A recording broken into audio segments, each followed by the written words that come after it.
લેક્ચરમાં આપણે ડિસ્કસ કર્યું હતું આર્નોન અને સ્ટાઉટના આવશ્યક ખનિજ તત્વોની આવશ્યકતાના માપદંડો, જેમાં આપણે એવું ડિસ્કસ કર્યું હતું કે કોઈ પણ ખનિજ તત્વ વનસ્પતિ માટે આવશ્યક છે એવું ત્યારે જ કહેવાય કે જ્યારે જે તે ખનિજ તત્વની ગેરહાજરીમાં વનસ્પતિનું જીવનચક્ર પૂર્ણ ન થતું હોય, અથવા જે તે ખનિજ પોષક તત્વની જરૂરિયાત વિશેષ હોય, વિશિષ્ટ હોય, એટલે કે એક ખનિજ તત્વની ઉણપની અસર બીજાના વડે દૂર થતી નથી, એટલે કે કેલ્શિયમનું કાર્ય છે એ મેગ્નેશિયમ નથી કરી શકતું. અને ત્યાર પછી છેલ્લે આપણે એમ પણ કીધું હતું કે આ જે ખનિજ પોષક તત્વો છે એ વનસ્પતિના ચયાપચયમાં સીધો ભાગ ભજવે છે અથવા પ્રત્યક્ષ રૂપે એમાં ભાગ લેતા હોય છે. ચાલો તો આજે આપણે એ ડિસ્કસ કરવાના છીએ કે જે તે આ માપદંડો જે છે, આ માપદંડોને આધારે અમુક જ ખનિજ તત્વો જે છે, અમુક જ ખનિજ પોષક તત્વો વનસ્પતિ માટે, અમુક જ ખનિજ પોષક તત્વો વનસ્પતિ માટે આવશ્યક છે અથવા અગત્યના છે, અને એ વનસ્પતિના ચયાપચયમાં ભાગ લે છે. તો આવા પોષક તત્વો જે છે, આ ખનિજ પોષક તત્વો જે છે તેઓના માત્રાને આધારે મતલબ કે જે તે વનસ્પતિમાં જે તે ખનિજ પોષક તત્વની કેટલી માત્રા જરૂરી છે, કેટલા પ્રમાણમાં જે તે ખનિજ તત્વો વપરાય છે, એ માત્રાને આધારે એના બે જૂથ છે, લઘુ પોષક તત્વો અને ગુરુ પોષક તત્વો. લઘુ પોષક તત્વો જે છે એને માઇક્રોન્યુટ્રિયન્ટ્સ તરીકે ઓળખવામાં આવે છે, અને તેઓને લેશ તત્વો પણ કહેવાય છે, ટ્રેસ એલિમેન્ટ્સ કહેવાય છે. ટ્રેસ અમાઉન્ટ્સમાં એટલે કે ખૂબ ઓછા પ્રમાણમાં જોવા મળે છે. જ્યારે ગુરુ પોષક તત્વો જે છે, આ ગુરુ ખનિજ પોષક તત્વો અથવા ગુરુ પોષક તત્વોને મેક્રોન્યુટ્રિયન્ટ્સ તરીકે ઓળખવામાં આવે છે, અને આ જે મેક્રોન્યુટ્રિયન્ટ્સ છે મોટા કદના અથવા વધુ પ્રમાણમાં જરૂરી છે, તો વનસ્પતિમાં એની માત્રા જે છે એ વધુ છે, વધુ માત્રામાં તેઓ આવશ્યકતા જે છે એ ધરાવે છે. આમ ખનિજ પોષક તત્વો જે છે એ વધારે પ્રમાણમાં જોવા મળે કે ઓછા પ્રમાણમાં, એના આધારે આપણે એને બે જૂથમાં વર્ગીકૃત કરેલા છે. તો ચાલો સમજીએ ગુરુ પોષક તત્વો શું છે અને લઘુ પોષક તત્વો શું છે. ગુરુ પોષક તત્વો જે છે, જેને આપણે મેક્રોન્યુટ્રિયન્ટ્સ તરીકે ઓળખીએ છીએ, મેક્રોન્યુટ્રિયન્ટ્સ અથવા મહાઅણુઓ કે મહાપોષક તત્વો. આ મેક્રોન્યુટ્રિયન્ટ્સ જે છે વનસ્પતિના શુષ્ક વજનના પર કિલોગ્રામ 10 મિલીમોલ કરતાં વધારે અમાઉન્ટમાં જરૂરી છે. વનસ્પતિના શુષ્ક વજનના 10 મિલીમોલ પર કિલોગ્રામથી વધારે માત્રામાં જરૂરિયાત ધરાવતા હોય તો એવા પોષક તત્વોને ગુરુ પોષક તત્વ તરીકે ઓળખવામાં આવે છે. આ જે ગુરુ પોષક તત્વો છે એની જરૂરિયાત કેટલી છે? શુષ્ક વજનના 10 મિલીમોલ પર કિલોગ્રામથી વધારે. પ્રશ્ન એ છે કે શુષ્ક વજન એટલે શું? તમે બાયોમોલેક્યુલ્સ વાળા ચેપ્ટરમાં પણ શુષ્ક વજનની બાબતો સમજેલા છો કે વનસ્પતિનો તમે કોઈ એક ભાગ જે છે, પ્રકાંડ જે છે એનો એક ટુકડો આપણે કાપીએ અને એને સૂકવીએ, એમાંથી મેક્સિમમ અમાઉન્ટમાં આપણે પાણી દૂર થાય એવો પ્રયત્ન કરીએ. પાણી નીકળી ગયા પછીનો જે નિર્જલીકરણ થઈ ગયા પછીનો જે ભાગ વધે છે, એવું તમે વજન લો 1 કિલો, ને 1 કિલોગ્રામ વજનની અંદર 10 મિલીગ્રામ કરતાં અથવા 10 મિલીમોલ કરતાં કોઈ ખનિજ તત્વો વધારે છે તો એને કહેવાય છે ગુરુ પોષક તત્વો. ગુરુ પોષક તત્વો જે છે એ વનસ્પતિમાં ખૂબ જ મહત્વના છે, એમની વધારે માત્રા જરૂરી છે. તો ચાલો યાદ રાખીએ કે ગુરુ પોષક તત્વોને યાદ રાખવાની એક ટ્રીક છે, ચો NPK કા માગસ. ચો NPK કા માગસ. CHO એટલે ચો, NPK કા માગસ એટલે CAMGS. તો CHO એમાં કાર્બન, હાઇડ્રોજન અને ઓક્સિજન. કાર્બન, હાઇડ્રોજન, ઓક્સિજન આ મુખ્ય. ત્યાર પછી બીજા મેક્રોન્યુટ્રિયન્ટ્સની વાત કરીએ તો નાઇટ્રોજન પણ વધારે માત્રામાં જરૂરી છે, અને ફોસ્ફરસ અને પોટેશિયમ. તો નાઇટ્રોજન, ફોસ્ફરસ તેમજ પોટેશિયમ. અને ત્યાર પછી કામ આગસમાં calcium, magnesium, sulphur. Calcium, magnesium અને સલ્ફર. તો ટોટલ ગુરુ પોષક તત્વો ટોટલ કેટલા થયા? 9 થયા. 9 ગુરુ પોષક તત્વો છે અને એ પૈકીના કાર્બન, હાઇડ્રોજન, ઓક્સિજન જે છે, કાર્બન, હાઇડ્રોજન, ઓક્સિજન એ અનુક્રમે કાર્બન ડાયોક્સાઇડ અને પાણીમાંથી પ્રાપ્ત થાય છે. પાણીમાંથી તેઓ મળે છે. જ્યારે બાકીના આ 3 પોષક તત્વો સિવાયના બાકીના તત્વો જે છે એ જમીનમાંથી ખનિજ પોષક તત્વો તરીકે શોષણ પામે છે વનસ્પતિના મૂળ દ્વારા. તો આ થઈ ગઈ ગુરુ પોષક અણુઓ અથવા ગુરુ પોષક તત્વોની વાત, કે જેની અંદર ચો, એનપીકે, કા, માંગસ એટલે કે CHO, NPK અને CMGS.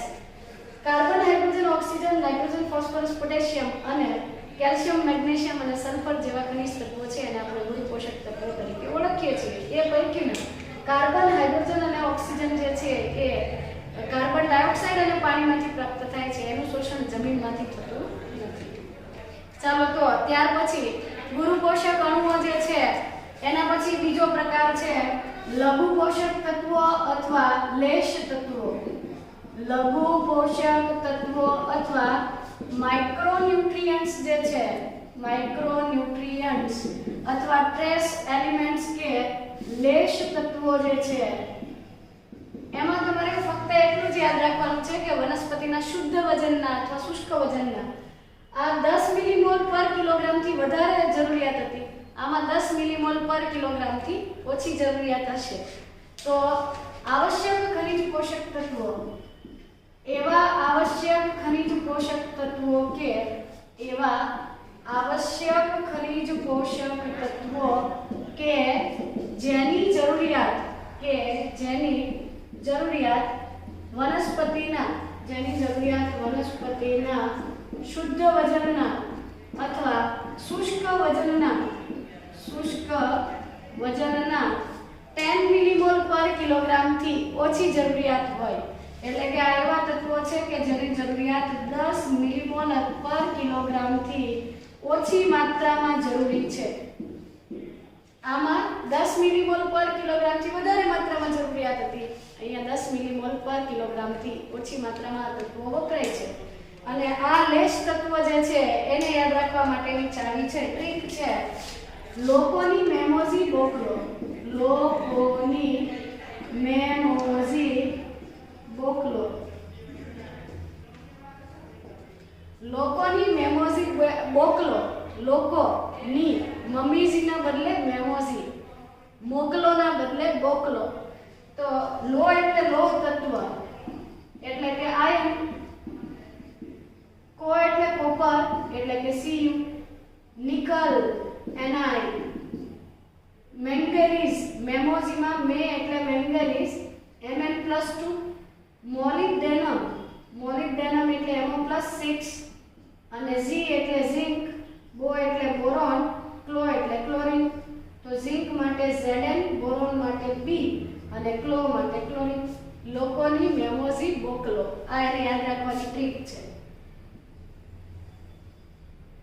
લોકોની મેમોઝી બોકલો. તો લો એટલે લોહ તત્વ, કો એટલે કોપર, ની એટલે નિકલ, મે એટલે મેંગેનીઝ, મોલિબ્ડેનમ, ઝિંક, બોરોન અને ક્લોરીન. આ 8 ખનિજ પોષક તત્વો એવા છે કે જે લેશ તત્વો તરીકે ઓળખાય છે અથવા 10 મિલીમોલ પર કિલોગ્રામ કરતા ઓછી જરૂરિયાત ધરાવે છે. તો આ લેશ તત્વો થઈ ગયા કે જેની જરૂરિયાત વનસ્પતિમાં ઓછી છે અને આ બધા જ તત્વો જમીનમાંથી પ્રાપ્ત થાય છે. ભૂગર્ભીય જળમાં દ્રાવ્ય થઈ અને વિવિધ આયનો સ્વરૂપે કે ક્ષારો સ્વરૂપે તેઓ શોષણ પામે છે. તો આ ટોટલ 9 ગુરુ પોષક તત્વો હતા, CHO, NPK, CMGS અને ત્યાર પછી iron, copper, nickel, manganese, molybdenum, zinc, boron અને ક્લોરીન એમ 8. તો ટોટલ આવશ્યક ખનિજ પોષક તત્વો જે છે આ આવશ્યક તત્વો થઈ ગયા 17 વનસ્પતિ માટે 17 ખનિજ પોષક તત્વો એવા છે કે જે વનસ્પતિ માટે અત્યંત જરૂરી છે, અનિવાર્ય છે. આના સિવાય કેટલાક 4 ખનિજ પોષક તત્વો એવા છે કે જે લાભદાયક છે, એટલે કે એ પણ વનસ્પતિના તંદુરસ્ત વિકાસ માટે જરૂરી છે. તો આ જે તત્વો છે એના નામ આપણે લખી દઈએ કે આવશ્યક તત્વો ઉપરાંતના લાભદાયક તત્વો. આ સિવાયના લાભદાયક તત્વો એક્સ્ટ્રા એડિશનલ જે કેટલીક વનસ્પતિમાં હશે, બધાની અંદર હોય એવું જરૂરી નથી. તો એના માટે એક ટ્રીક છે, સીના સેકો અથવા ગુજરાતીમાં લખવું હોય તો સીસો સેકો.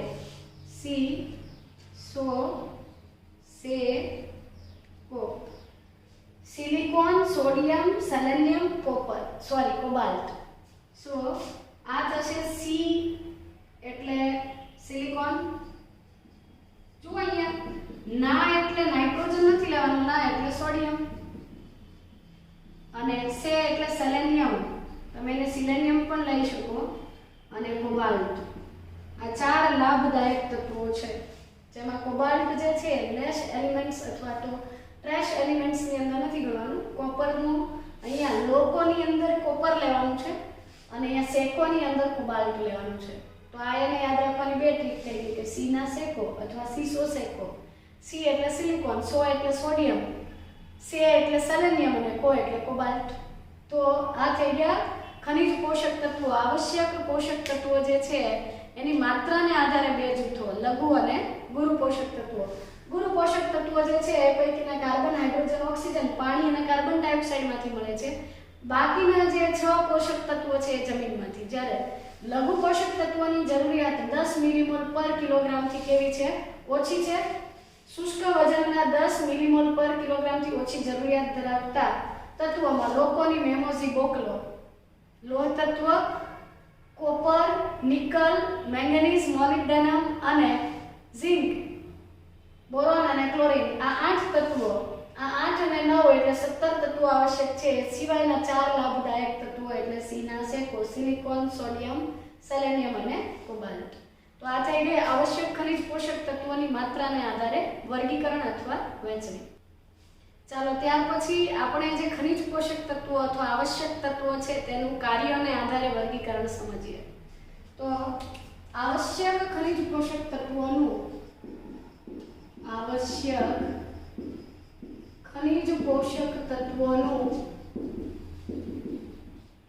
તેઓના કાર્યોને આધારે વર્ગીકરણ અથવા જૂથ વહેંચણી. આવશ્યક ખનિજ પોષક તત્વો જે છે જેના આપણે માત્રાને આધારે બે જૂથ લીધા, લઘુ અને ગુરુ પોષક તત્વો. હવે આપણે એનું શું કરીશું? કાર્યને આધારે વર્ગીકરણ કરીએ. તો જેવું કાર્ય કરે છે એના આધારે એને 4 જૂથમાં વહેંચી શકાય અથવા વિભાજિત કરી શકાય. એ પૈકીનું પહેલું જૂથ છે કે આવશ્યક ખનિજ પોષક તત્વો જે છે એ વનસ્પતિના કોષોના રચનાકીય ઘટકો તરીકે વર્તે છે. રચનાકીય ઘટકો એટલે શું? કોષોની રચનામાં અથવા તો જૈવિક અણુના ઘટકો તરીકે વર્તતા હોય. એટલે કે કોષ જે છે એની રચના કરવા માટે કાર્બોદિત, પ્રોટીન, ચરબી, ન્યુક્લિક એસિડ વગેરે જેવા વગેરે જેવા જે કાર્બનિક સંયોજનો છે એ જવાબદાર છે. આ કાર્બનિક સંયોજનો અથવા જૈવિક અણુના બંધારણમાં જે ખનિજ પોષક તત્વો રહેલા છે એને સ્ટ્રક્ચરલ કમ્પોનન્ટ્સ અથવા તો રચનાકીય ઘટકો કહેવામાં આવે છે. તો આવશ્યક ખનિજ પોષક તત્વો પૈકીના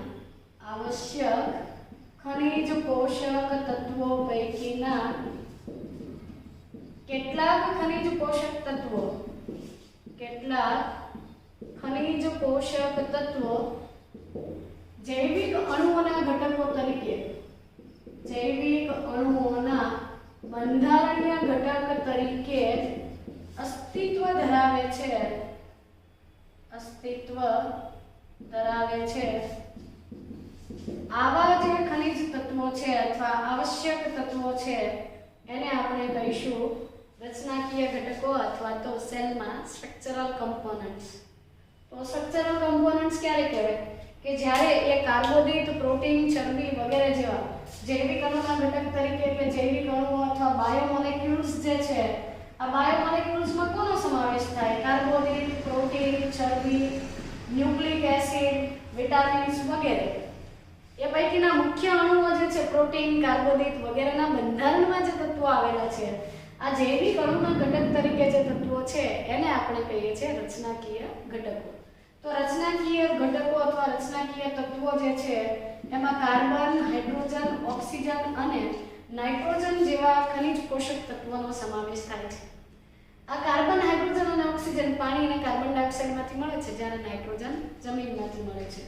તો આ ચાર ખનિજ પોષક તત્વો એવા છે કે જે રચનાકીય ઘટકો તરીકે વર્તે. તો તમે એને અહીંયા પણ લખી શકો કે CHO અને N. તો આ પહેલું જૂથ થઈ ગયું કે વનસ્પતિની અંદર રચનાકીય ઘટકો તરીકે કે રચનાકીય તત્વો તરીકે વર્તે છે. બીજા પ્રકારના જૈવિક ખનિજ પોષક તત્વો એવા છે કે જે ઊર્જા સંબંધિત રાસાયણિક સંયોજનો, ઊર્જા સંબંધિત રાસાયણિક સંયોજનોના ઘટકો તરીકે વર્તે છે. ઊર્જા સંબંધિત રાસાયણિક સંયોજનો કોને કહેવાય? કે જે વનસ્પતિના કોષોમાં ઊર્જાના વિનિમયમાં અથવા તો ઊર્જા જે છે એના પરિવર્તનમાં ભાગ લેતા હોય. દાખલા તરીકે ઊર્જા સંબંધિત સંયોજનોના ઘટકોની વાત કરીએ તો ક્લોરોફિલ. ક્લોરોફિલ એક પિગમેન્ટ છે, એક રંજક દ્રવ્ય છે કે જેની મદદથી વનસ્પતિ પ્રકાશ સંશ્લેષણ કરે છે, એટલે કે ફોટોસિન્થેસિસ. પ્રકાશ ઊર્જા જે છે, લાઇટ એનર્જી જે છે એને કેમિકલ એનર્જીમાં ટ્રાન્સફોર્મ કરે છે. તો ક્લોરોફિલ જે છે એ પિગમેન્ટ છે અને આ પિગમેન્ટના બંધારણમાં મેગ્નેશિયમ આયન રહેલો છે. મેગ્નેશિયમ આયનની સાથે 4 નાઇટ્રોજન જોડાય છે અને ત્યાર પછી ક્લોરોફિલ જે છે એનું રિંગ ધરાવતું સ્ટ્રક્ચર છે કમ્પ્લીટ થાય છે. તો ક્લોરોફિલના બંધારણમાં રહેલું મેગ્નેશિયમ એ ઊર્જા સંબંધિત સંયોજનના બંધારણનો ઘટક છે. એવી જ રીતે શક્તિસભર સંયોજન તરીકે એડિનોસાઇન ટ્રાઇફોસ્ફેટ. આ એડિનોસાઇન ટ્રાઇફોસ્ફેટ જે છે એના બંધારણમાં રહેલું ફોસ્ફરસ જે છે, આ ફોસ્ફરસ એ ફોસ્ફેટ જૂથ તરીકે અસ્તિત્વ ધરાવે છે અને એની ગેરહાજરીમાં એટીપીનું સર્જન શક્ય નથી. તો મેગ્નેશિયમ અને ફોસ્ફરસ જે છે, અહીંયા તમે એવું લખી શકો કે મેગ્નેશિયમ તેમજ ફોસ્ફરસ જે છે એ શક્તિસભર સંયોજનો અથવા ઊર્જા સંબંધિત રાસાયણિક સંયોજનોના બંધારણીય ઘટક તરીકે વર્તે છે. ક્લોરોફિલની ગેરહાજરીમાં વનસ્પતિમાં રાસાયણિક ઊર્જા કન્વર્ટ થઈ શકતી નથી. એટીપીની સંશ્લેષણની ક્રિયા છે એમાં ફોસ્ફરસની ગેરહાજરીમાં આ પ્રોસેસ કમ્પ્લીટ થવી પોસિબલ નથી.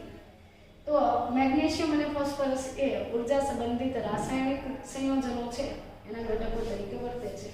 તો આ બંને ખનિજ પોષક તત્વો વનસ્પતિ માટે ખૂબ જ અગત્યતા ધરાવે છે. ચાલો ત્યાર પછી ત્રીજું મહત્વ ધરાવીએ અથવા ત્રીજું જૂથ લઈએ કે કેટલાક ખનિજ પોષક તત્વો એવા છે કે જે ઉત્સેચકોની ક્રિયાશીલતા માટે, ઉત્સેચકોને સક્રિય કરવા માટે અથવા ઉત્સેચકોની અવરોધકતા માટે જરૂરી છે. ઉત્સેચકોની ક્રિયાશીલતા અથવા અવરોધકતા માટે જરૂરી છે. મોટાભાગના ઉત્સેચકો એવા છે કે જેનું સંશ્લેષણ આપણે સમજીએ તો એપોએન્ઝાઇમ સ્વરૂપે થાય. જૈવિક અણુવાળા ચેપ્ટરમાં આપણે સમજી ચૂક્યા છીએ કે એપોએન્ઝાઇમ એ ફક્ત ઉત્સેચકનો પ્રોટીન ધરાવતો હિસ્સો છે અને કોએન્ઝાઇમ અથવા પ્રોસ્થેટિક જૂથ જ્યારે જોડાય ત્યારે સક્રિય ઉત્સેચકમાં રૂપાંતરિત થાય. તો કેટલાક જે ખનિજ તત્વો છે એ ઉત્સેચકોને સક્રિય કરે છે. દાખલા તરીકે મેગ્નેશિયમ આયન જે છે, મેગ્નેશિયમ Mg+2 તરીકે અસ્તિત્વ ધરાવે છે અને આ મેગ્નેશિયમ જે છે એ 2 ઉત્સેચકોને સક્રિય કરે છે. એક તો છે રૂબિસ્કો અને બીજો છે પેપ્ટેઝ. રૂબિસ્કોનું પૂરું નામ લખીએ તો રિબ્યુલોઝ બાયફોસ્ફેટ, રિબ્યુલોઝ બાયફોસ્ફેટ કાર્બોક્સિલેઝ ઓક્સિજનેઝ, કાર્બોક્સિલેઝ ઓક્સિજનેઝ. તો આ રૂબિસ્કો ઉત્સેચક જે છે એ શું કરે છે? પ્રકાશ સંશ્લેષણની અંધકાર પ્રક્રિયા અથવા જૈવ સંશ્લેષણ તબક્કે આરયુબીપી નામની કીટોપેન્ટોઝ શર્કરા છે, 5 કાર્બન ધરાવતી એક શર્કરા છે રિબ્યુલોઝ બાયફોસ્ફેટ.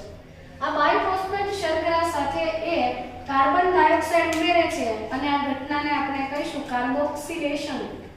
તો કાર્બોક્સિલેશન પણ કરાવે છે અને એ ઓક્સિજનેશન પણ કરાવે છે, પણ એનો મુખ્ય હેતુ અથવા મુખ્ય કાર્ય છે કાર્બોક્સિલેશનની પ્રક્રિયાને ઉત્તેજિત કરવાનું. એવી જ રીતે પેપ્કેઝ ઉત્સેચક જે છે, પેપ્કેઝનું ફૂલ ફોર્મ છે ફોસ્ફોઇનોલ પાયરુવેટ. ફોસ્ફોઇનોલ પાયરુવેટ કાર્બોક્સાઇલેઝ. ફોસ્ફોઇનોલ પાયરુવેટ કાર્બોક્સિલેઝ અથવા કાર્બોક્સાઇલેઝ આ બંને ઉત્સેચકો કાર્બોક્સિલેશનની પ્રક્રિયા માટે અનિવાર્ય છે. એટલે કે જે પ્રકાશ સંશ્લેષણનો પ્રથમ તબક્કો, આમ તો 3 તબક્કા છે અંધકાર પ્રક્રિયાના. પહેલા પ્રકાશ પ્રક્રિયા દરમિયાન એટીપી અને એનએડીપીએચ બને છે અને ત્યાર પછી સેકન્ડ સ્ટેપ છે અંધકાર પ્રક્રિયા અથવા જૈવ સંશ્લેષણ તબક્કો. તો જૈવ સંશ્લેષણ તબક્કા દરમિયાન શર્કરાનું ઉત્પાદન થશે, ગ્લુકોઝનું નિર્માણ થાય. એ દરમિયાન C3 વનસ્પતિની અંદર રુબિસ્કો ઉત્સેચક જે છે એ રુબિસ્કો ઉત્સેચકની મદદથી કેલ્વિન ચક્ર શરૂ થાય છે. જ્યારે C4 વનસ્પતિની અંદર પેપ્કેઝ ઉત્સેચકથી કાર્બન સ્થાપન શરૂ થાય છે અને રુબિસ્કો ઉત્સેચક એને આગળ વધારે છે. તો પ્રકાશ સંશ્લેષણની ક્રિયામાં વપરાતા બંને ઉત્સેચકોને એટલે કે આ બંને રુબિસ્કો અને પેપ્કેઝ, રુબિસ્કો અને પેપ્કેઝ ઉત્સેચકોને સક્રિય કરવા માટે, આ બંને ઉત્સેચકોને સક્રિય કરવા માટે મેગ્નેશિયમ આયન અથવા Mg+2 જે છે એ અનિવાર્ય છે. એની ગેરહાજરીમાં આ ઉત્સેચકો કાર્ય કરી શકતા નથી. એવી જ રીતે બીજા કેટલાક અગત્યના ઉદાહરણ સમજીએ તો ઝિંક જે છે Zn+2 એ આલ્કોહોલ ડિહાઇડ્રોજિનેઝ નામના ઉત્સેચકને સક્રિય કરે છે. આલ્કોહોલ ડિહાઇડ્રોજિનેઝને સક્રિય કરે છે. આમ તમે આગળના ચેપ્ટર્સ બધા ભણશો તો ઘણા બધા ઉત્સેચકો એવા છે કે જેને સક્રિય કરવા માટે પર્ટિક્યુલર ખનિજ પોષક તત્વની જરૂર પડે છે. તો આ આવશ્યક ખનિજ પોષક તત્વો જે છે એ પૈકીનું બીજું એક એક્ઝામ્પલ લઈએ. MO+6 મોલિબ્ડેનમ આયન જે છે એ નાઇટ્રોજન સ્થાપનની પ્રક્રિયામાં વપરાતા, નાઇટ્રોજન સ્થાપન માટે વપરાતા નાઇટ્રોજિનેઝ ઉત્સેચકને, નાઇટ્રોજન સ્થાપન માટે વપરાતા નાઇટ્રોજિનેઝ ઉત્સેચકને સક્રિય કરવાના કાર્ય સાથે સંકળાયેલું છે. આવા બહુ બધા એક્ઝામ્પલ છે કે જેમાં અલગ અલગ ખનિજ પોષક તત્વો અલગ અલગ ઉત્સેચકોને સક્રિય કરે છે અને જે તે ઉત્સેચકો સક્રિયપણે જે તે પ્રક્રિયામાં ભાગ ભજવે છે. ચાલો ત્યાર પછી ચોથું જૂથ છે, કાર્યના આધારે 4 જૂથ છે. એમાંનું ચોથું જૂથ છે કોષીય આશ્રુતિ ક્ષમતાને બદલવી. કોષની આશ્રુતિ ક્ષમતાને બદલવી. કેટલાક ખનિજ પોષક તત્વો જે છે એ વનસ્પતિના કોષની આશ્રુતિ ક્ષમતા જે છે એને ચેન્જ કરે છે. અને એ તમે આના પહેલાનું ચેપ્ટર છે 11મું ચેપ્ટર જે છે એની અંદર ભણી ચૂક્યા છો કે ખનિજ પોષક તત્વોના કારણે વનસ્પતિના કોષોમાં આશ્રુતિ દાબ વધે છે. આશ્રુતિ દાબ વધવાથી નજીકના કોષોમાંથી પાણીનું શોષણ થાય, કોષો આશુન બને અને એના કારણે વાયુરંધ્ર ખુલવા અને બંધ થવાની ક્રિયા થાય છે. તો K+ આયન એટલે કે પોટેશિયમ આયનના લીધે કોષોની આશ્રુતિ ક્ષમતા બદલાય છે. આશ્રુતિ ક્ષમતા બદલાય છે અથવા આશ્રુતિ ક્ષમતા બદલાવાના કારણે કોષોની આશુનતા જે છે એ વધે છે. તમે ભણી ચૂક્યા છો કે વાયુરંધ્રની રચના કરતા રક્ષક કોષો છે દ્વિદળી વનસ્પતિમાં આ રીતે વાલના દાણા જેવા આકારના છે. આ કોષોમાં K+ આયનના કારણે બાજુના કોષોમાંથી પાણી અંદર પ્રવેશે છે. પાણીના પ્રવેશના કારણે અંદરની સ્થૂલિત અને સ્થિતિસ્થાપક દિવાલ આ રીતે અર્ધચંદ્રાકાર બને છે અને વાયુરંધ્રનું છિદ્ર ખુલે અને ઉત્સ્વેદન થાય છે. આ તમે આગળના ચેપ્ટરમાં ભણી ગયા છો. તો પોટેશિયમના લીધે આશ્રુતિ ક્ષમતા બદલાય છે અને પોટેશિયમ આયન જે છે એ વનસ્પતિમાં પર્ણમાં રહેલા અથવા પ્રકાંડમાં રહેલા જે વાયુરંધ્રો છે એ વાયુરંધ્રોને ખુલવા કે બંધ થવાની ક્રિયા સાથે ખુલવા અને બંધ થવાની ક્રિયાનું નિયમન કરી શકે છે. તો આ રીતે આવશ્યક ખનિજ પોષક તત્વો જે છે એ કાર્યને આધારે 4 જૂથમાં વિભાજિત છે. જૈવિક અણુના ઘટક તરીકે વપરાતા હોય એવા તત્વોને આપણે રચનાકીય ઘટકો કીધા.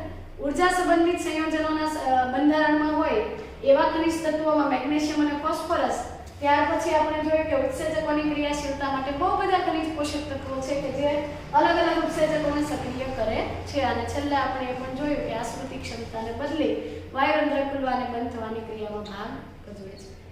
ચાલો તો ત્યાર પછી આવશ્યક ખનિજ પોષક તત્વો એટલે કે લઘુ અને ગુરુ પોષક તત્વોની ભૂમિકા. વનસ્પતિમાં એનો ફાળો. લઘુ અને ગુરુ પોષક તત્વોની વનસ્પતિના કોષોમાં અથવા એના શરીરમાં ભૂમિકા. Role of macromolecules and micronutrients. Macro and માઇક્રોન્યુટ્રિયન્ટ્સ.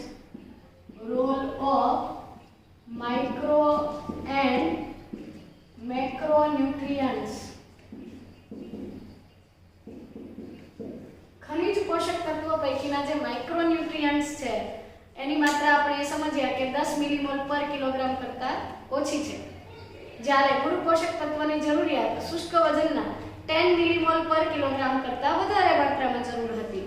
તો આ લઘુ અને ગુરુ પોષક તત્વો વનસ્પતિમાં વિવિધ કાર્યો કરે છે. સામાન્ય રીતે આપણે એવું કહી શકીએ કે આવશ્યક ખનિજ પોષક તત્વો વનસ્પતિના કોષોમાં અથવા વનસ્પતિના શરીરમાં થતી ચયાપચયની વિવિધ ક્રિયામાં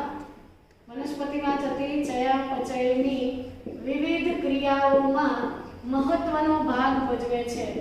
વિવિધ ક્રિયાઓમાં ખૂબ જ અગત્યનો ભાગ ભજવે છે.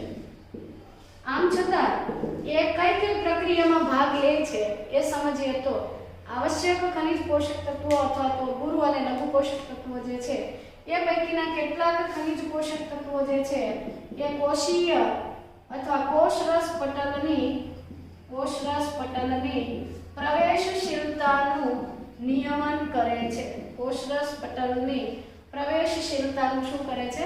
નિયમન કરે છે. એટલે કે એના કારણે કોષરસ પટલ જે છે એની પ્રવેશશીલતામાં વધારો કે ઘટાડો થાય. દાખલા તરીકે કેલ્શિયમ આયન છે એના લીધે કોષરસ પટલની પ્રવેશશીલતા વધતી હોય છે. ત્યાર પછી કેટલાક ખનિજ પોષક તત્વો એવા છે કે જે કોષીય પ્રવાહી એટલે કોણ? કોષરસ. કોષીય પ્રવાહીની આશ્રુતિ ક્ષમતાને બદલે છે અથવા તો કોષીય પ્રવાહીની સાંદ્રતા જે છે એને બદલે છે અથવા એમાં પરિવર્તન કરે છે, સાંદ્રતા જાળવે છે. કેટલાક લઘુ અને ગુરુ પોષક તત્વો એવા પણ છે કે જે ઉત્સેચકોની ક્રિયાશીલતા માટે એટલે કે ઉત્સેચકોને સક્રિય કરે છે. ઉત્સેચકોની ક્રિયાશીલતા અથવા સક્રિયતા માટે જરૂરી છે. ત્યાર પછી કેટલાક લઘુ અને ગુરુ પોષક તત્વો અથવા આવશ્યક ખનિજ પોષક તત્વો એવા પણ છે કે જે બીજાણુ વહન તંત્ર અથવા ઇલેક્ટ્રોન પરિવહન તંત્રના ઘટકો તરીકે વર્તે. આપણે પ્રકાશ સંશ્લેષણ અને શ્વસનની પ્રક્રિયાઓ જે છે એની અંદર ચક્રીય અને અચક્રીય ફોટોફોસ્ફોરાઇલેશન તેમજ કોષીય શ્વસનની અંદર ETS ઇલેક્ટ્રોન ટ્રાન્સફર સિસ્ટમ જે છે ઓક્સિડેટિવ ફોસ્ફોરાઇલેશન આ દરમિયાન સાઇટોક્રોમ્સ અને ફિયોફાઇટિન કે એના જેવા ઘણા બધા તત્વો છે, પ્લાસ્ટોક્વિનોન, પ્લાસ્ટોસાઇનિન, આ બધાના બંધારણમાં વિવિધ ખનિજ તત્વો છે. દાખલા તરીકે ફેરોક્સિનના બંધારણમાં આયર્ન છે, પ્લાસ્ટોસાઇનિનના બંધારણમાં કોપર છે, તો ફિયોફાઇટિનના બંધારણમાં કોઈ અન્ય ખનિજ તત્વ છે જેમ કે મેગ્નેશિયમ. આમ દરેકની અંદર અલગ અલગ ખનિજ તત્વો આવેલા છે.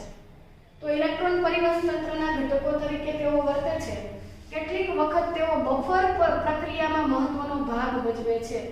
બફર પ્રક્રિયા એટલે શું?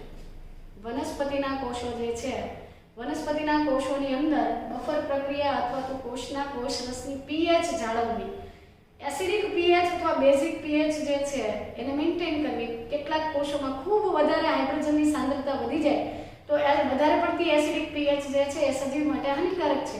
એવી જ રીતે એસિડિકતા ઘટી જાય એ પણ હાનિકારક છે. તો કેટલાક ખનિજ પોષક તત્વો બફર આયન તરીકે વર્તી અને pH નું સંતુલન કરે છે, એટલે કે કોષરસની pH જે છે એને જાળવે છે, pH ની જાળવણી કરે છે.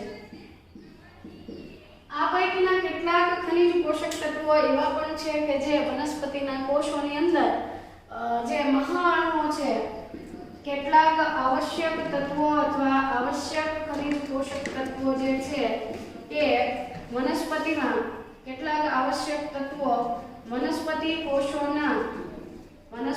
કોષોના મહાઅણુઓ અથવા મોટા કદના કાર્બનિક અણુઓ જે છે, જેમ કે પ્રોટીન્સ અથવા તો ન્યુક્લિક એસિડ્સ, મહાઅણુઓ કે સહઉત્સેચકના ઘટકો તરીકે વર્તે છે. આમ ગુરુ અને લઘુ પોષક તત્વો જે છે એ વનસ્પતિના કોષોની અંદર વિવિધ પ્રક્રિયાઓમાં પોતાનું યોગદાન બક્ષે છે. ચાલો ત્યાર પછી આપણે સમજીએ કે ગુરુ પોષક તત્વો જે છે, ગુરુ પોષક તત્વોની ભૂમિકા. વનસ્પતિમાં ગુરુ પોષક તત્વો કયા કયા કાર્ય કરે છે અને એની અગત્યતા શું છે? તો ગુરુ પોષક તત્વો પૈકીના કાર્બન, હાઇડ્રોજન અને ઓક્સિજન એ જમીનમાંથી મળતા નથી અને આપણે આ ચેપ્ટરની અંદર જમીનમાંથી શોષાતા ખનિજ પોષક તત્વોનું મહત્વ અને ત્રુટિજન્ય અસરો સમજીશું. કારણ કે કાર્બન, હાઇડ્રોજન અને ઓક્સિજન છે પાણી અને CO2 માંથી મળતા હોવાથી એની ઉણપ સર્જાતી હોય એવા કિસ્સાઓ જે છે એ જોવા મળતા નથી. તો આવશ્યક તત્વો પૈકીનું પ્રથમ ખનિજ તત્વ અથવા તો પ્રથમ ભૂમિમાંથી શોષાતું તત્વ છે નાઇટ્રોજન. નાઇટ્રોજન જે છે સામાન્ય રીતે વનસ્પતિની ચયાપચયની ક્રિયામાં, વનસ્પતિ કોષોની ચયાપચયમાં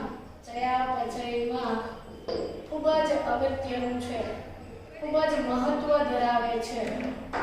આ જે નાઇટ્રોજન છે એનું શોષણ બે રીતે થાય છે. મુખ્યત્વે નાઇટ્રોજનનું શોષણ જે છે એ NO3-1 એટલે કે નાઇટ્રેટ આયન તરીકે જમીનમાંથી વધુ માત્રામાં શોષણ થાય છે. તો મુખ્યત્વે તે NO3-1 એટલે કે નાઇટ્રેટ આયન સ્વરૂપે શોષણ પામે છે. અને ત્યાર પછી કેટલીક વનસ્પતિમાં અમુક વખત તે NO3- ન હોય તો નાઇટ્રેટ ના બદલે નાઇટ્રાઇટ આયન તરીકે કે એમોનિયમ આયન તરીકે પણ શોષણ પામે છે. બંને રીતે શોષાઈ શકે છે, પણ મુખ્યત્વે તેનું શોષણ NO3-1 એટલે કે નાઇટ્રેટ આયન સ્વરૂપે વધારે થાય છે. જો નાઇટ્રેટ આયનોનું પ્રમાણ ઓછું હોય તો પછી નાઇટ્રાઇટ કે એમોનિયમ આયન સ્વરૂપે નાઇટ્રોજન શોષણ પામે છે. ચાલો આ નાઇટ્રોજનનું શોષણ થયું. હવે આપણે સમજીએ કે નાઇટ્રોજન જે છે વનસ્પતિ માટે શા માટે આટલો ઇમ્પોર્ટન્ટ છે અથવા એનું અગત્યતા શું છે? નાઇટ્રોજન છે જમીનમાંથી નાઇટ્રેટ કે નાઇટ્રાઇટ અથવા એમોનિયમ આયન સ્વરૂપે શોષાય છે. તે વનસ્પતિના બધા જ કોષોમાં અનિવાર્ય છે અથવા જરૂરી છે. આમ છતાં બધા જ કોષોમાં જરૂરી છે. આમ છતાં વર્ધનશીલ પેશીના કોષો કે ચયાપચયની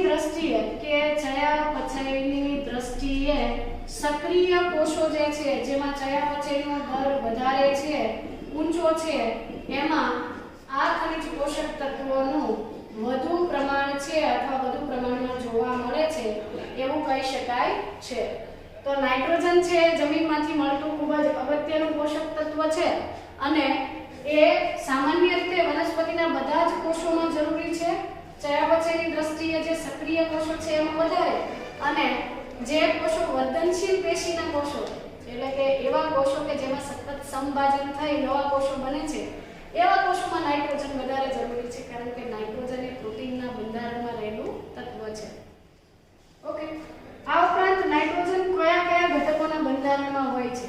તો ચાલો સમજીએ. નાઇટ્રોજન એ એમિનો એસિડના બંધારણમાં છે.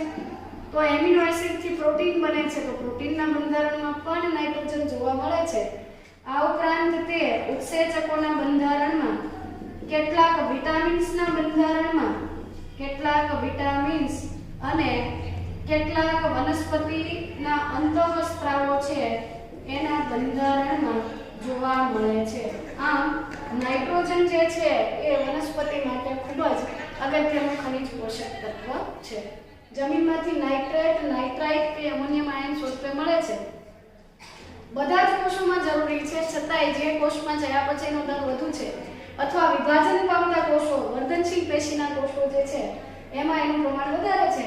અને મુખ્યત્વે તે જૈવિક અણુના બંધારણમાં, એમિનો એસિડના બંધારણમાં, પ્રોટીનના બંધારણમાં, ઉત્સેચકોના બંધારણમાં તેમજ ન્યુક્લિયોટાઇડ્સ અને ન્યુક્લિક એસિડના બંધારણમાં પણ ન્યુક્લિયોટાઇડ્સ અને ન્યુક્લિયોસાઇડ એટલે કે ન્યુક્લિક એસિડના બંધારણમાં પણ નાઇટ્રોજન જરૂરી છે. અને વિવિધ અંતઃસ્ત્રાવો પૈકીના કેટલાક અંતઃસ્ત્રાવોમાં પણ નાઇટ્રોજન નામનું તત્વ જોવા મળે છે.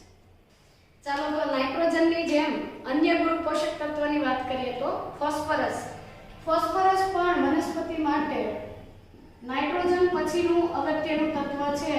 ફોસ્ફરસ આ પણ એક જૈવિક અણુના ઘટક તરીકે વર્તતું તત્વ છે અને તે પણ વનસ્પતિમાં ખૂબ જ મહત્વ ધરાવે છે. તો ફોસ્ફરસ જે છે એ જમીનમાંથી ભૂગર્ભીય જળમાંથી H2PO4 -1 આયન સ્વરૂપે કે HPO4 -2 આયન સ્વરૂપે શોષાય છે. આયન સ્વરૂપે શોષણ પામે છે અથવા શોષાય છે. આ ફોસ્ફરસ જે છે જૈવિક અણુના બંધારણનો ઘટક છે. સામાન્ય રીતે ફોસ્ફરસ પણ કોષરસ પટલની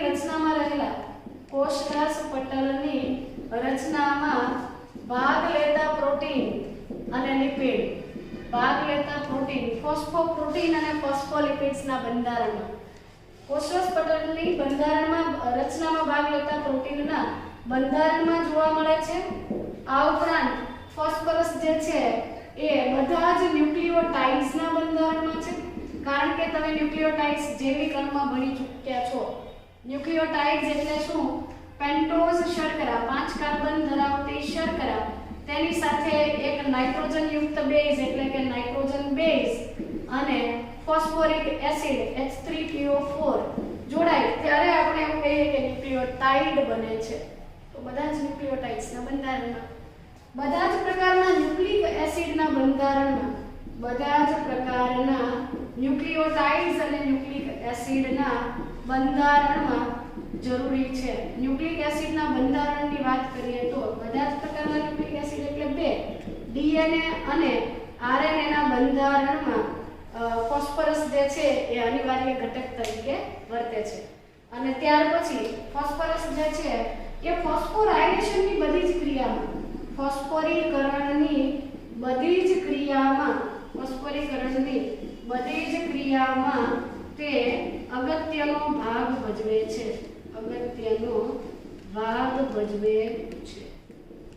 આમ ફોસ્ફરસ જે છે વનસ્પતિના જીવન માટે અનિવાર્ય છે.